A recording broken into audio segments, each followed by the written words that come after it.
YSR Congress party నాయకుడు గౌతమ్ రెడ్డి పైన ఉమామహేశ్వర శాస్త్రి గారు సరికొత్త ఆరోపణలతో ముందుకు వచ్చారు. 2017 నుంచి ఈ కేసు నడుస్తున్న మరి కొత్త ఆధారాలతో మీడియా ముందుకు వచ్చారు. ప్రస్తుతం ఆయన మనతో ఉన్నారు. ఆయనతో మాట్లాడి మరిన్ని విషయాలు ఏంటో తెలుసుకుందాం.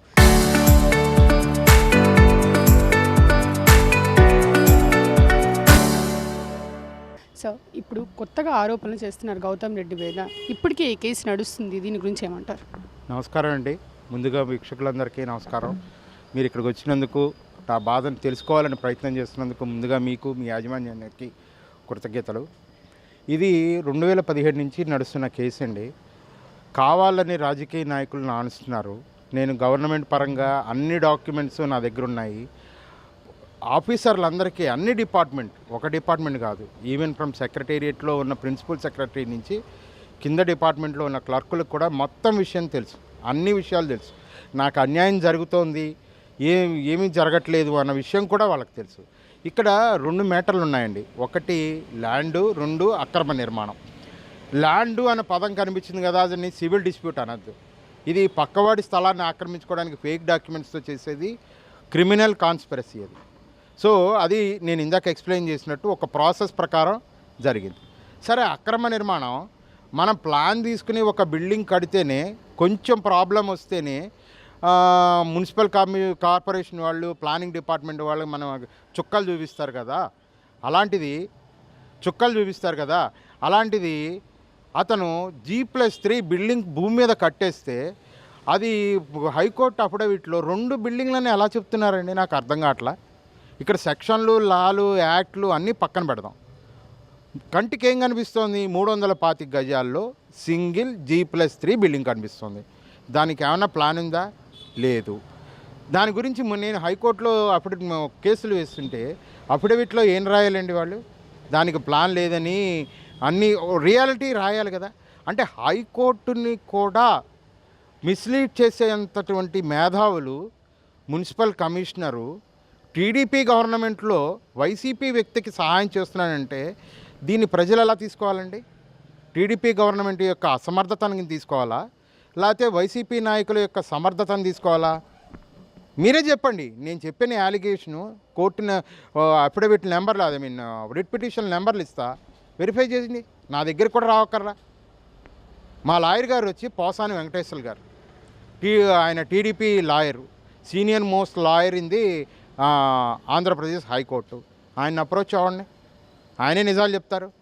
గతంలో కూడా మీరు గౌతమ్ రెడ్డి పైన కేసు పెట్టారు. ఇప్పుడు కూడా ఆ కేసు నడుస్తుంది. మళ్ళీ ఇంకేం డిమాండ్ చేస్తున్నారు మీరు వాళ్ళ దగ్గర? ఇక్కడ కేసులు పెట్టడం, కోర్టుల చుట్టూ తిరగడం కాదండి. మనం ఏం ఎక్స్పెక్ట్ చేస్తాం?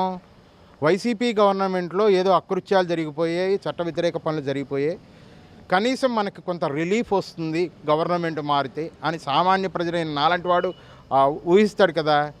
మరి 2 ఏళ్ళు అవుతోంది. ఫస్ట్ ఇయర్ అన్నారు, 24న వచ్చారు.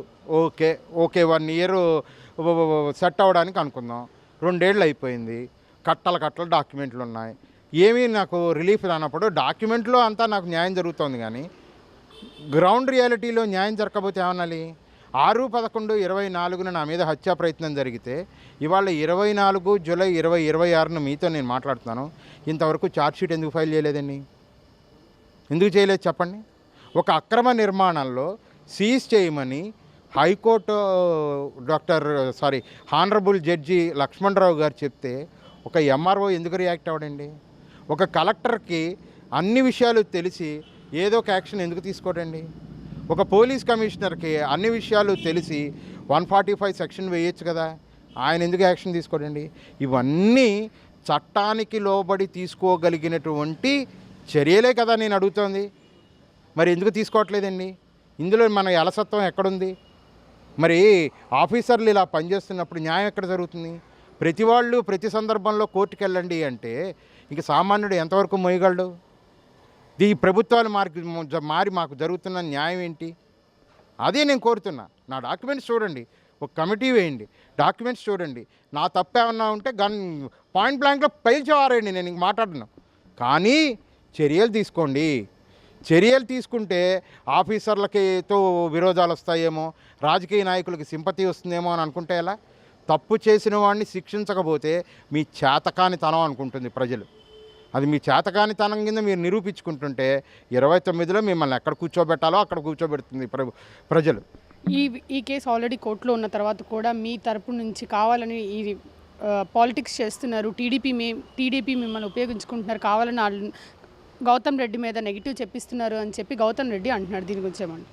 ఇందులో నేను అంతే కదా మొదటి నుంచి చెప్తున్నాను, టీడీపీ వాళ్ళ ప్రభుత్వంలోనే అతను యాక్టివ్గా ఉంటాడు, పేరుకి కబుర్లు చెప్తాడు. నేను ఇవాళ ప్రెస్ మీట్ పెట్టాను, డాక్యుమెంట్స్ చూపిస్తున్నాను, దమ్ముంటే ఛాలెంజ్ చేస్తున్నాను. నేను రైస్ చేసిన పాయింట్లో ఏ ఒక్క పాయింట్ అయినా తప్పు అని డాక్యుమెంట్ పరంగా నిరూపించమనండి.